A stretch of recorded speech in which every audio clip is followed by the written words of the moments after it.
Alternative Dig Talk. Real issues, real talk. Hi Rogers, can I ask you something? Shoot. What does corruption mean? Well, summarily, corruption is abuse of public power for personal gain or for the benefit of a group to which one owes allegiance. For example, when a public office is abused by an official accepting or soliciting a bribe. By the way, private people can be corrupt too, like bribing police officers to escape fines. Okay. So exactly how does that concern me? Well, do you pay taxes? I guess, yeah. What does that have to do with this? Everything.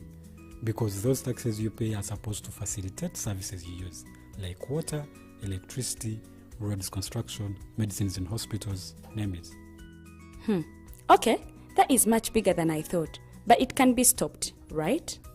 Well, yes it can, although it may not be as easy as it sounds. And here is the reason why. Corruption roots are grounded in our country's social, political, economic, bureaucratic traditions and policies. So, what has kept it going this long? I mean, why don't we stop it?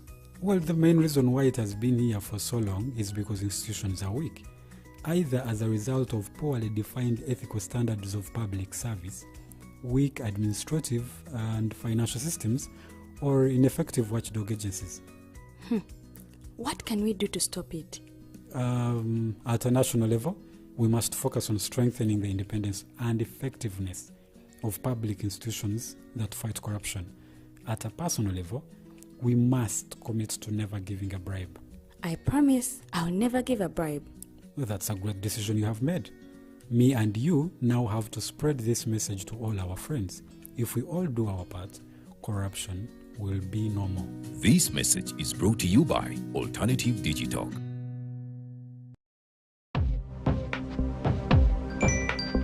Go to the church, though. Tawali man, what's up? Man, can you imagine people just dump everywhere? Someone drinks water and throws the bottle wherever. Come on, Rogers. What else do you expect people to do with an empty bottle? Simanya now, recorder.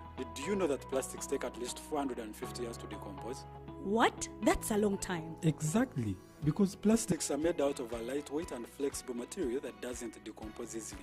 And plastics everywhere in the environment cause plastic pollution. What is plastic pollution now? It is the accumulation of plastic waste in the environment, like bottles, polythene bags, straws. All of these contribute to plastic pollution. I have been using them without knowing their effect. Yeah, a lot of people have. Plastics are a danger to the ecosystem, both on land and in water. So how can we overcome this problem? Is there something we can do? Oh yes, we can reduce by minimizing the use of plastics, reuse by repurposing them, or recycle by collecting and processing them into new products. Everyone wants to change the world, but no one wants to change themselves for the world. How about we change our habits for the world? And it starts with me and you. This message is brought to you by Alternative Digital.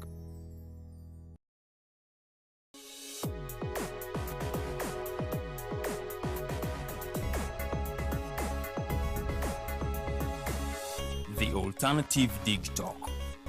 Real issues, real talk.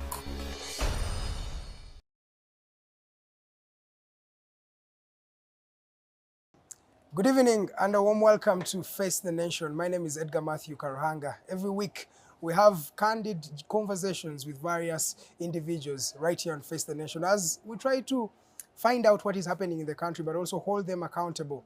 And this evening I'm privileged and honored to have a lawyer, a former East African Legislative Assembly Member of Parliament. He's an advocate, as I've already told you, of the High Court.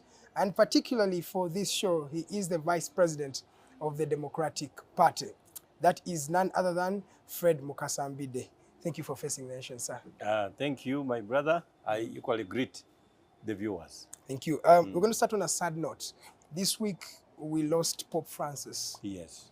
It's a sad thing to watch, and millions of people have commemorated his life, celebrated him. What is your message about Pope Francis? First of all, I commend Pope Francis for purposes of his meekness and ignobility. He has been a down-to-earth Pope. He has had high affinity to the downtrodden. He has had a strict voice. in the face of any violations. And in my opinion, I think he has been a very good leader of the Catholic Church. We expect and hope, obviously, that the Almighty will give him and his soul eternal peace. He has done so for those that have not served him. Why wouldn't he do it for those that have concentrated on serving him, like the Pope? You talk about meekness, which brings out humility, and oftentimes Yes. you don't find many people who are that humble, especially when they have such an office. That is I true. want us to bring it back here. For the religious leaders in this country, if you were to juxtapose them with the Pope, what would you say? How would your juxtaposition be? First of all, there is a diseased condition that accompanies high offices, high-powered offices on the ground. You know, leaders are just like a bird that jumps from the ground to an anthill, but which forgets that it is still on the ground.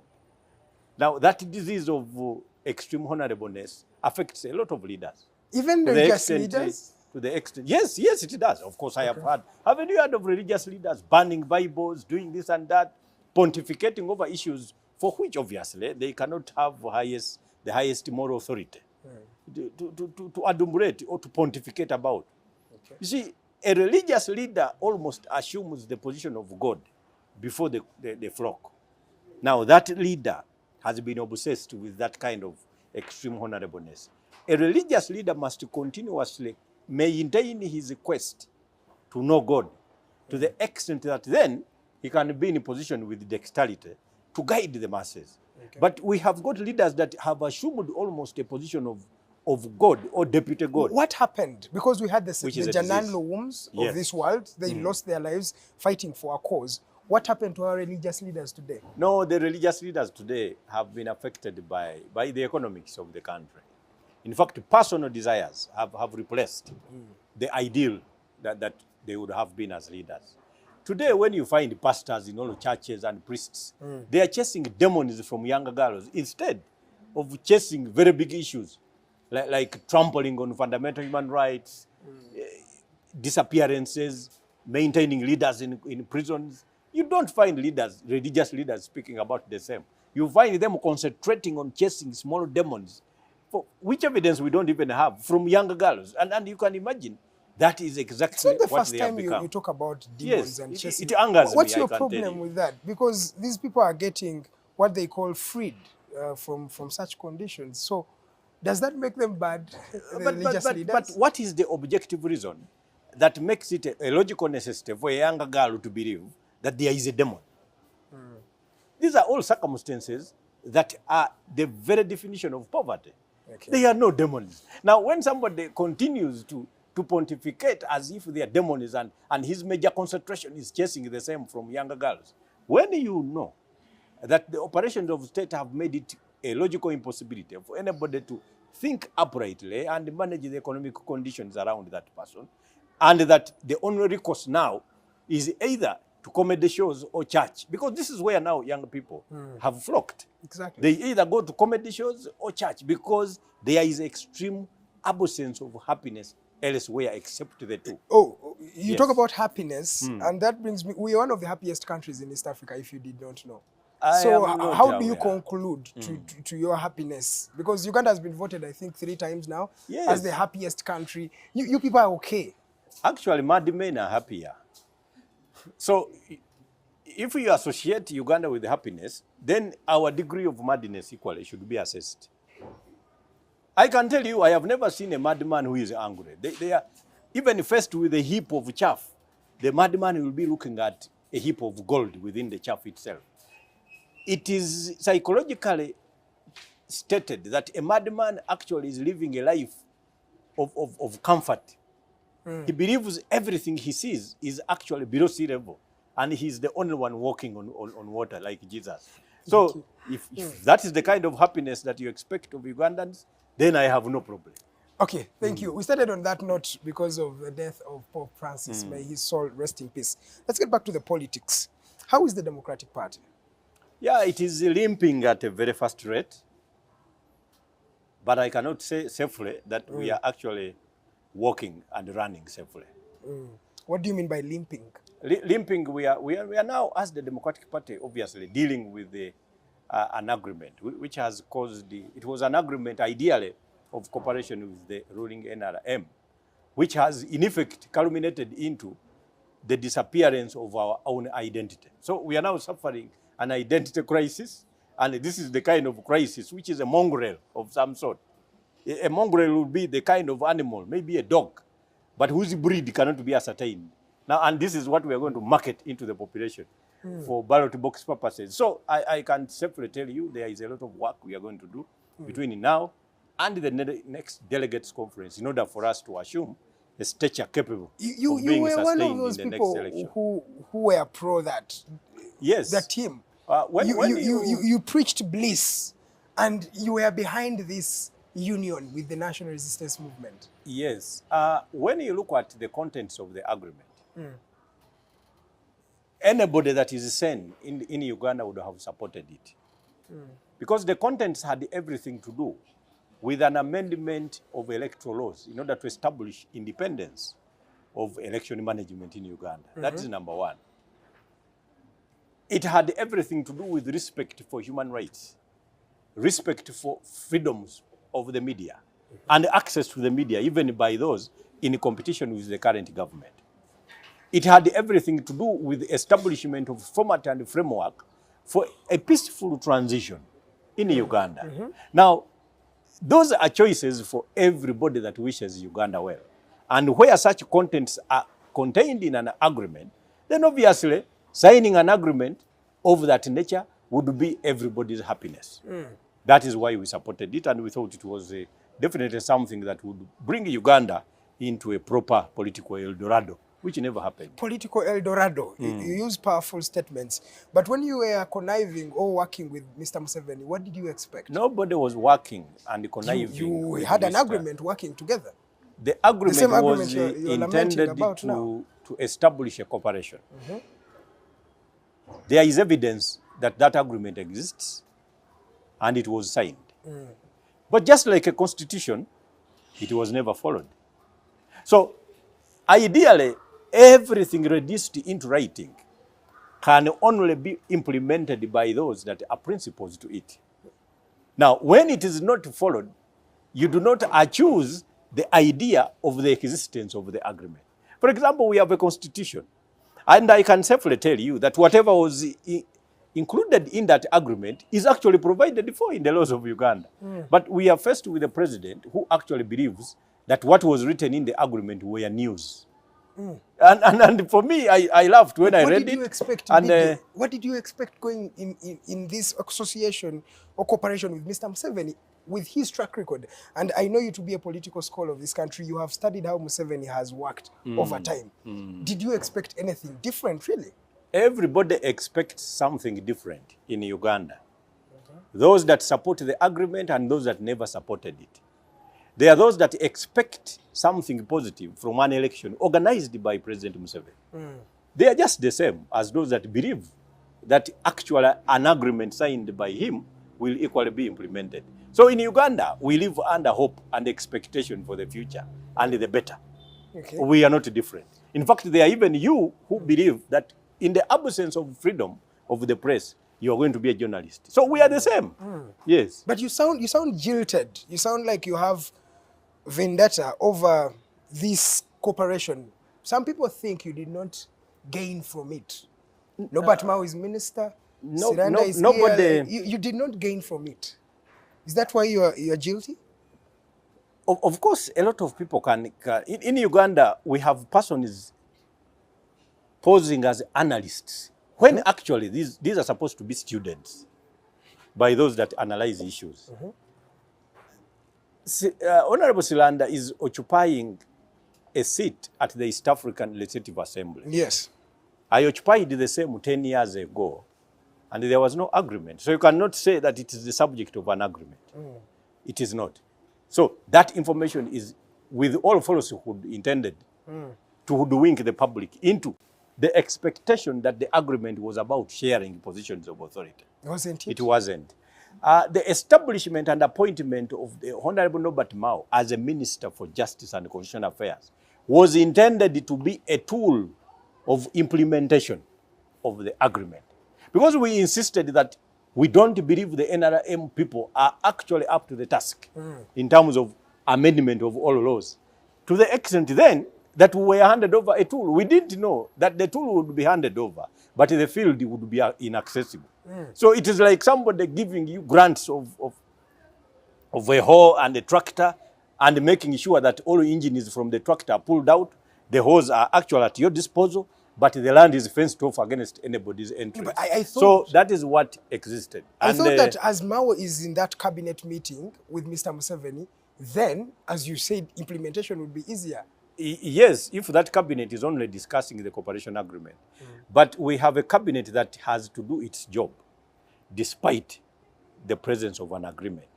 And the reason why we intend to have it terminated, I am sure as a journalist you have been introduced to media law, because journalism was my first degree. Yes. Now, media law includes, among others, a study on contracts. And the contracts can actually be, there's what we call termination of a contract. Yes. Or we can say discharge of a contract. Now, a contract and an agreement are almost the same. But how do you discharge a contract? One, you can discharge that contract by implementation. For example, I have a contract of supply of 100 sacks of maize to you for purposes that you would pay me certain amounts of money that we would refer to as a consideration in circumstances. Once I supply the 100 sacks of maize, The deal is done. or beans, that agreement has been disposed of. Yes, exactly. That is one other way through which an agreement or a contract can be dealt away with. There is also another, which is breach. If I breach an agreement for don't the do your supply of part. the same, I have discharged that contract by breach. Now, I have definitely made sure I have not implemented, or we have actually not served the intents and purposes of the contract. That is one other framework. Then the third one would be termination, or by agreement. We could say that by agreement, this is a contract that cannot be achievable. For example, we have contracted that I am going to supply you drinks for your bar.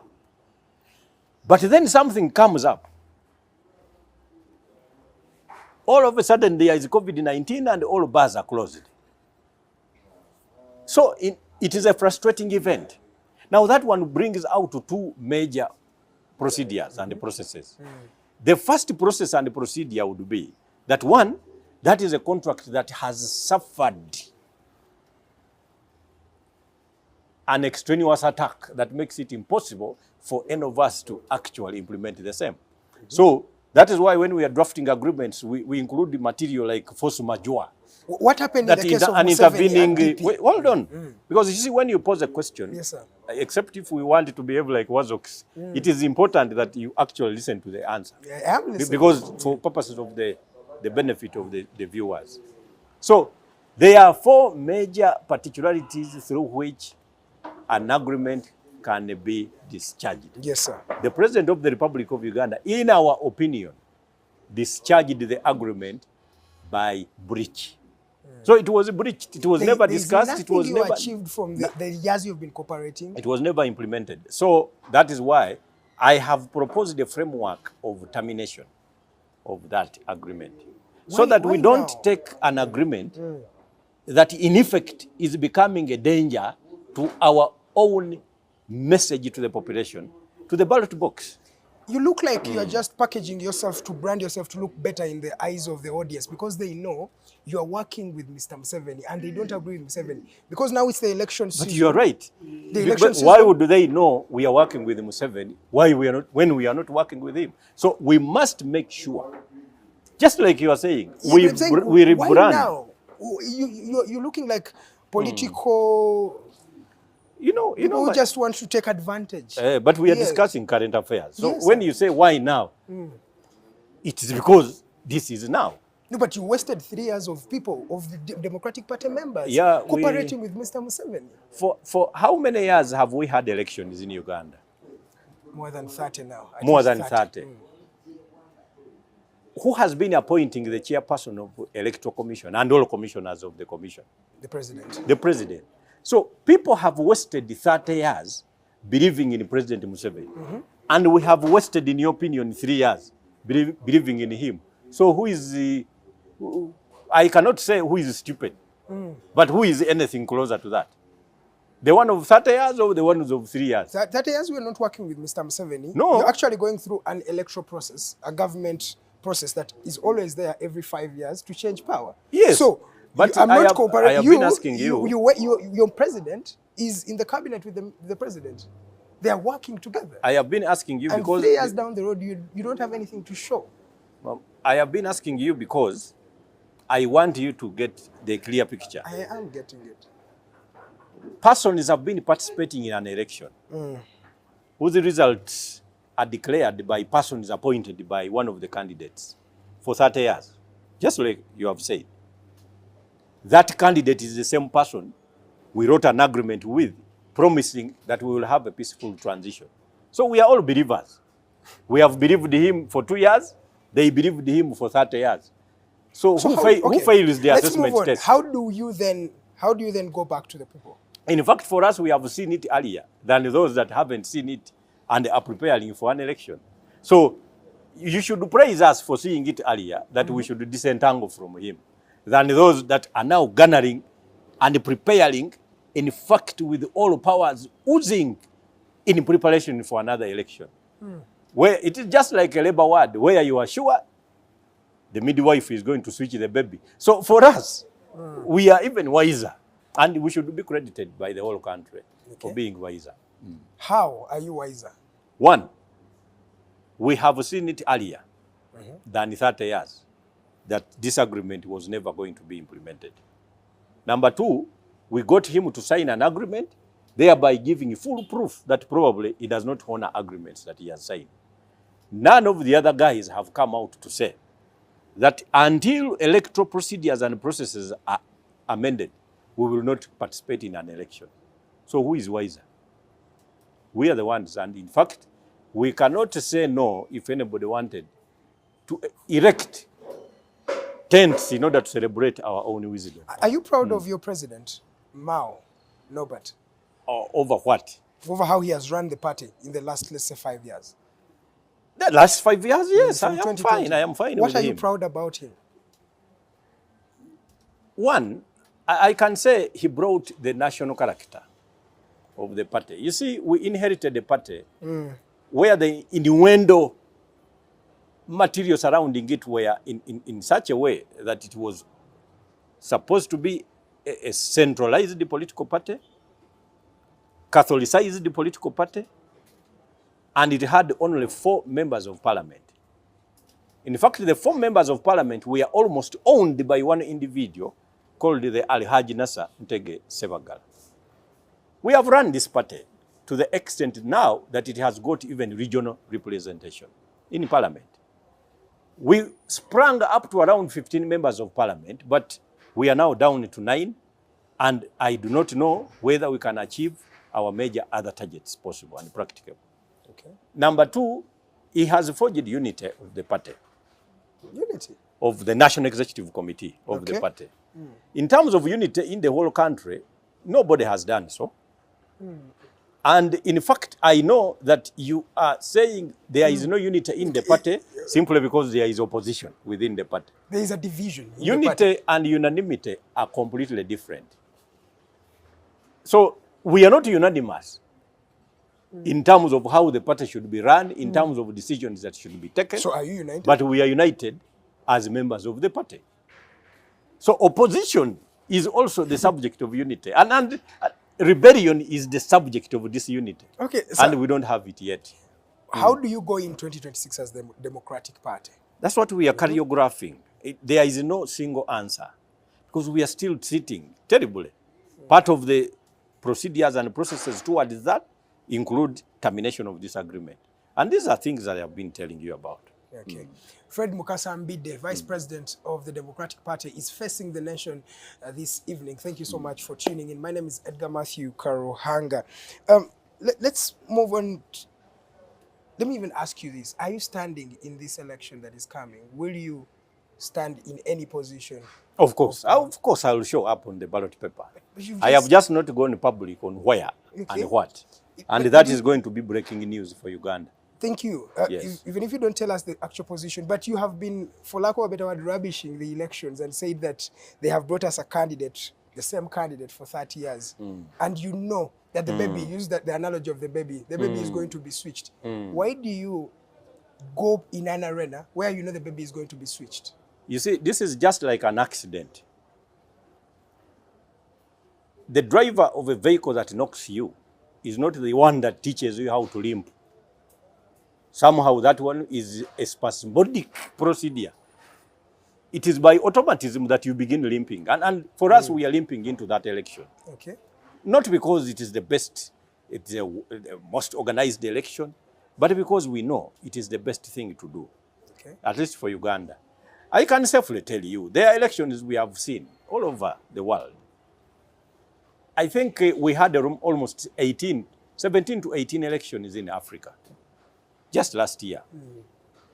We have had almost 6 elections, 5 elections where the opposition has taken leadership, the 6th election in South Africa where the incumbent political party has been humbled to the extent that it could no longer form government alone, except by other help. We have seen elections, democratic elections, even in the Republic of Somaliland, which has not yet been recognized as a country, but at least it runs its own democracy. Okay. We know that elections have everything to do with the independence of the Electoral Commission. Okay. Participating in an election is making sure that we don't take the country to war, but we make sure that at all times there are reasons for which we must continue telling the country that we need amendments here and there. Okay. If you oppose, for example, you boycott an election, a boycott is a process. There must be an answer to that election you have boycotted, that you establish. If you enter into an election, there must be a procedural step that you need to take, subject to the reasons and results of that election. Okay. So that is what we are going Do we need more political parties? Because there is a new political party that is under formation, PFF. Some of the dividends, or people who divided from the Forum for Democratic Change, are vying to start a political party. And in the normal democratic process that we have in Uganda, the real Uganda we have, are political parties relevant, or is this the solution? Ugandans are not members of political parties. They are supporters. In fact, the process and procedure I have always talked about is what we call celebrity panjandura. Ugandans have got a decision. They feel they need a new government. They feel they need a difference.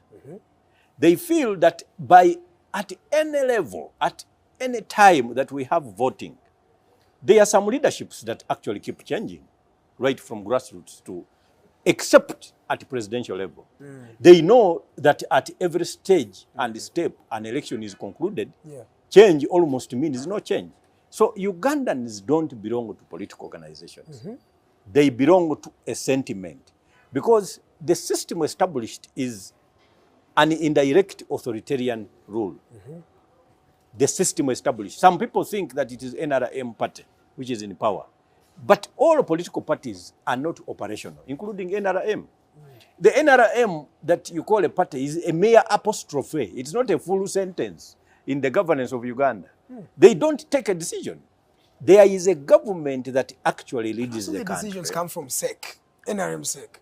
SEC is just a uniform that one man wears. He established a system of puppetry where he is the puppet master and all the others are just muppets. He's the one pulling the strings. You can call it by any name. You can even call it SEC, you can call it police, you can call it Electoral Commission, you can call it UPDF, you can call it the judiciary, but it is just a government by one man. You can even call it NRM party or organization. Okay. But he has established a dogmatic cult with a simplified and easily graspable catechism, but with him as the high priest celebrating the mass. But this has happened for 30 years. Of course. That means over what 30. effect has he left The effect in that. the And eff- where does Uganda go? the effect is the dire death of institutions in Uganda. He has established a cross-sectional command structure Okay. where it is his whims that are actually implemented, other than the objects for which any organization is established. He can decide to arrest a corrupt official. I can safely tell you that all organs and organizations are failing to do the job. Okay. When you look at the IGG, I think in terms of fishing, she engages in illegal fishing. How so? She has nets that can actually only trap small fish. Okay. So that is illegal fishing in terms of fishing. I get you. So the big fish are never caught. So the system that now moves, it moves on his whims. And we are not dealing with the youngest president in Africa. Exactly. So he's not as younger as he was while he came in. Now, if you choreograph a country to move on whims of personal decisions of somebody you know that is not younger, then the meaning is that it establishes a sluggishness of procedure of the whole country, body setup. You will now find that all roads have potholes, all schools have problems, teachers are actually trading in markets, and of course market vendors are beginning to teach as part-time job. So you find that everything now is completely discombobulated, and I don't know that if is it's where me who's the seeing a problem lies. gloomy picture, but then at the end of the day, if this man who you say is elderly, if he does not wake up by just biology and genetically, Today, where would the country go? Would you paint a picture for us? okay, we have some constitutional process. The constitutional process right now, I don't know for how long we are left with in order to conclude this government. Yeah. If it is a year, then we don't have elections. The communication is only given to the Chief Justice, and of course, taking oath of office is done by the Vice President. That's the procedure. Ideally, if it was beyond 1 year, we would have elections within 6 months under the Constitution. But because it is just a year or less than a year, then the Vice President takes us up to the next general election. Okay. So, That's but the now that is the procedure. ideal process. Exactly, yeah. So let's come to... The procedure today is that he has been brilliant enough to establish his own transition upon death. That now there must be seismic powers that are referred to in terms of who organizes. First of all, who okays the announcement that he didn't wake up? Who convenes the Army Council, for example, and who chairs it? The Army has a very big role to play in terms of what happens, even constitutionally, when we are now going to face a transitional process. The Army must say yes. It has got an answer to give. It is now being led by General Muhoozi. Wow. So that means he has answered the transition question intellectually in his head, that upon death, this man here has got a word to say. Wow. Now, who is leading the retired forces? Which forces is General Saleh leading? General Saleh does not actually have a position in this government, really. If you say officially, there's no position. Okay, one, of course, he is a presidential advisor and running.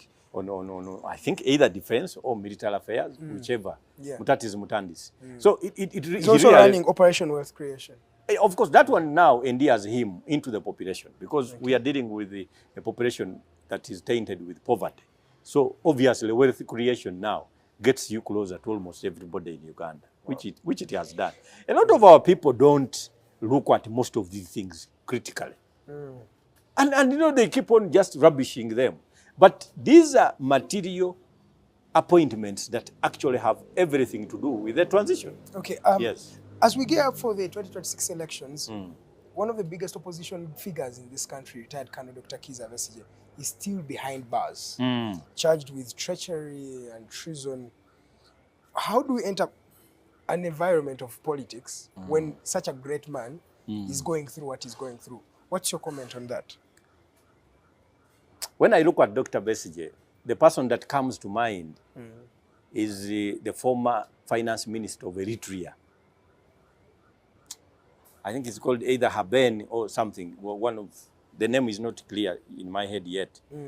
But this is a guy who came up with a piece of advice that let us now come up with a budget that is more transparent to the population. He was imprisoned for 6 years and died in prison by his own president. So when I look at Dr. Besigye, there is a very big likelihood that he might die in prison. Ugandans, however, have got a major hypocritical behavior, which is extremely disgusting. That hypocritically, Ugandans will always refer to who is available as the best. The level of forgetfulness that we have in Uganda is actually material for Guinness Book of Records. If we didn't have that forgetful nature as Ugandans, there are people for whom we would never clap. But that is who we are, and in my opinion, I shudder at anybody that does not know that what is going on is a very serious problem. It is a judicial attack by the executive that everybody must have to look at. Wow. You talked about the judicial attack. I want to also talk about the legislature. Recently, they've been dished or given 100 million, and as we speak today, some MPs are 100 million richer. What is your comment on this tokenization of Uganda's politics, especially in parliament? Yeah. 40 million coming, this million. We have a problem. One thing I think the country needs to look at is to establish a procedure where governance gets back to the intellectual realm, where the intellectuals recapture the political wing of the country, the administrative wing of the country. Okay. Where we have reached now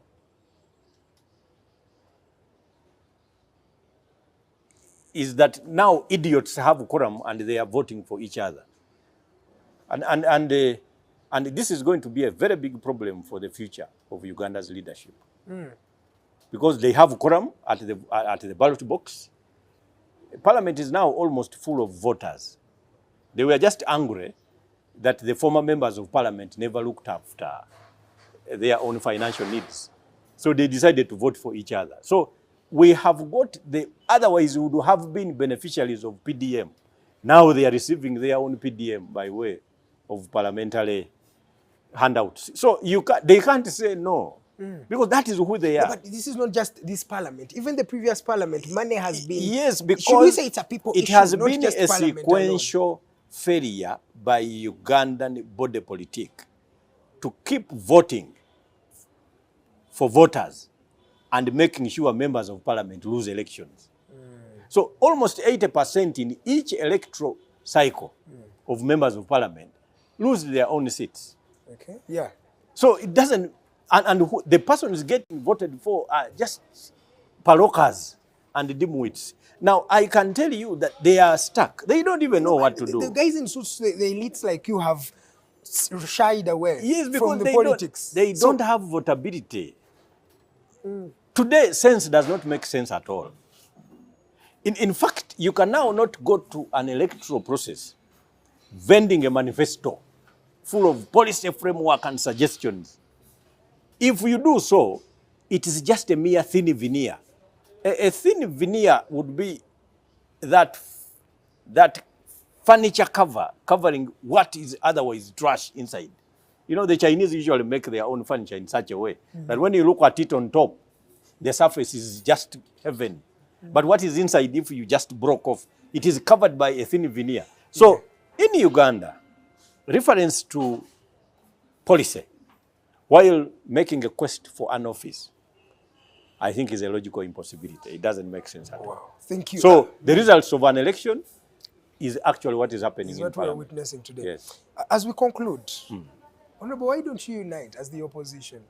Yes. NUP, DP. You have, one would say, a common goal. Really? We do, ideally. Why don't you?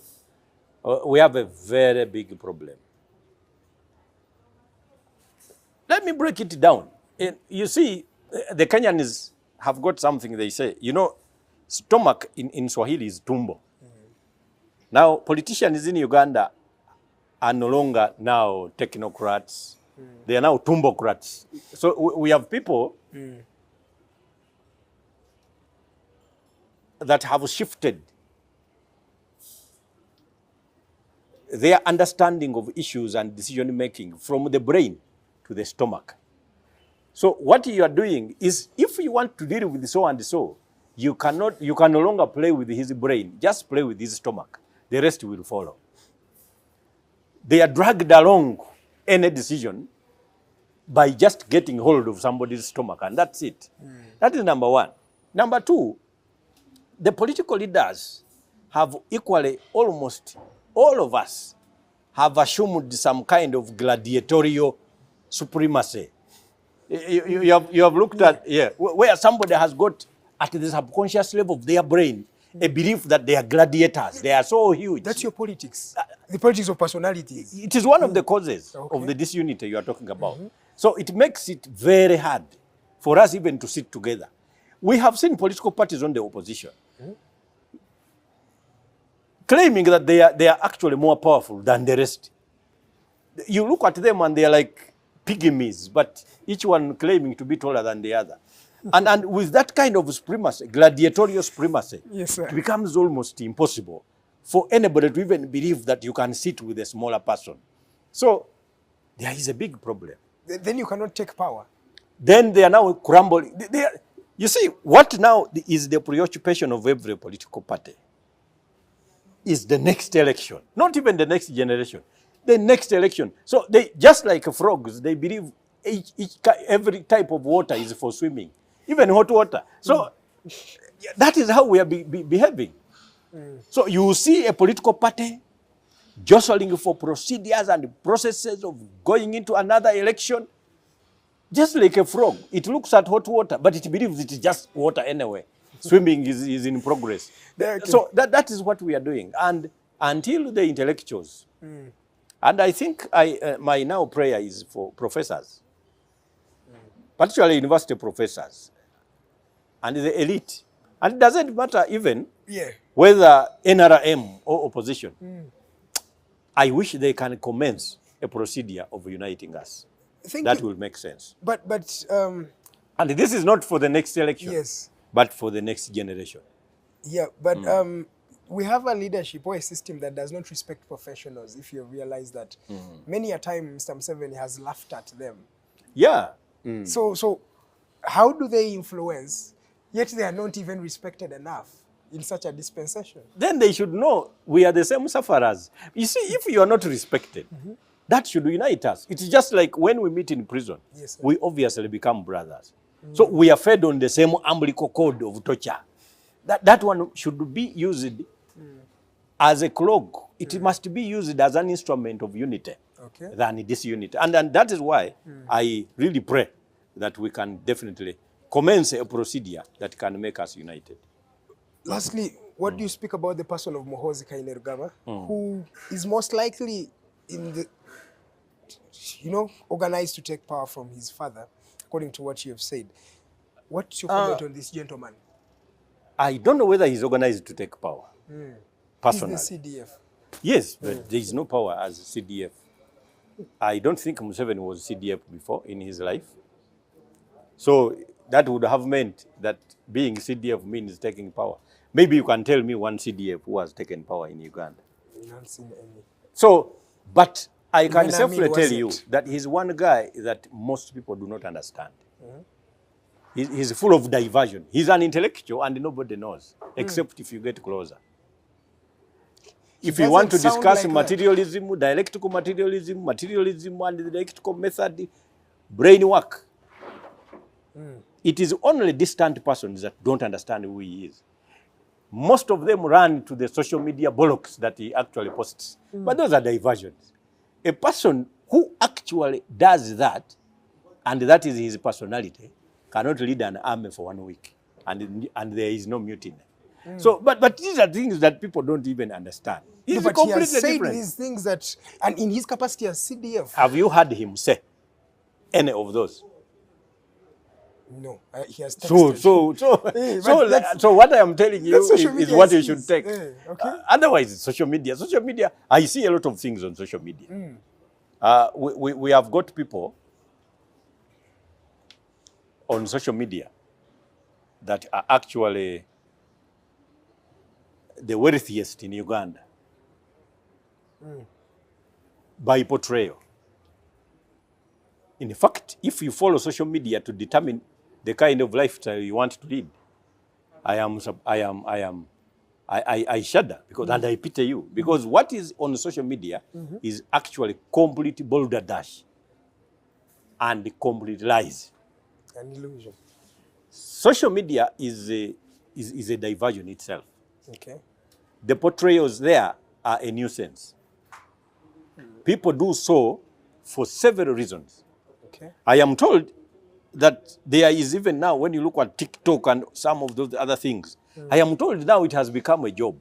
Yeah. Now, social media is one of the biggest procedures through which journalism has been desecrated. Because you see, now you are professional journalists, but I can tell you that there are wazoks on social media that now have got a bigger following than you are.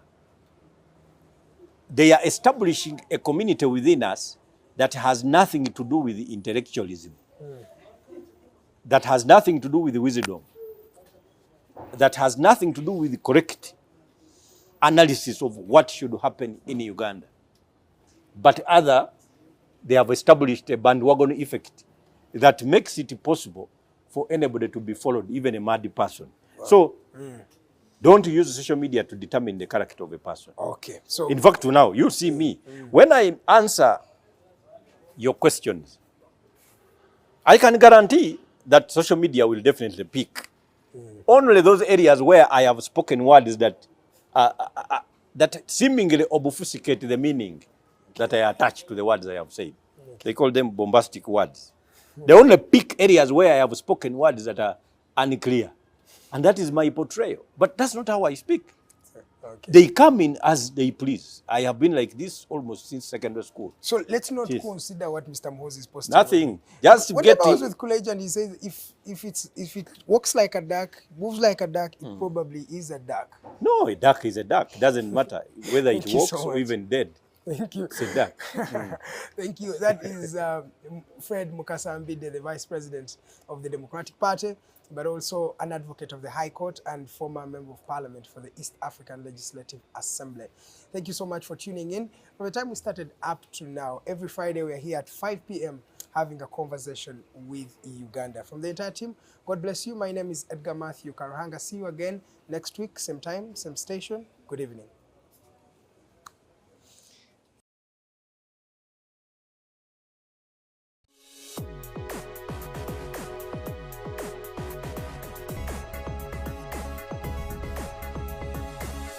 The Alternative Dig Talk. Real issues, real talk.